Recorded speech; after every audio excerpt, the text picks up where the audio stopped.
大家好，我是小美，今天给大家分享美味的家常炒饼。将自己烙好的大饼先中间切开，然后再切成细丝，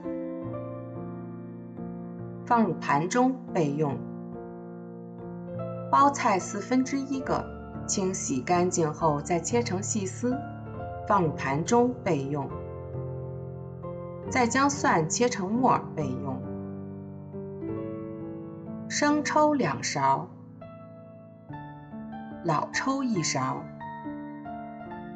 碗中打入2个鸡蛋，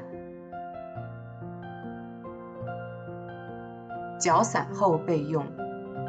锅中倒油，油烧热后倒入打散的鸡蛋液，将鸡蛋液炒熟，盛出备用。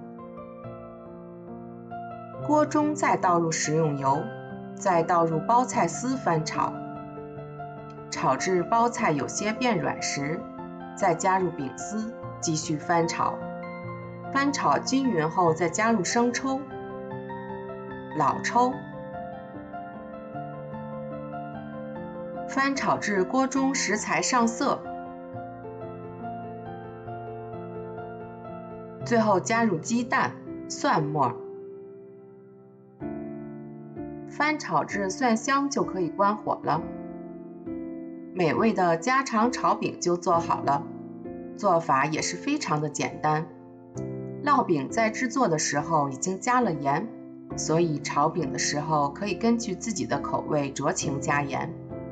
自己做炒饼的时候也可以根据自己的口味添加配菜，像豆芽、胡萝卜都是可以的。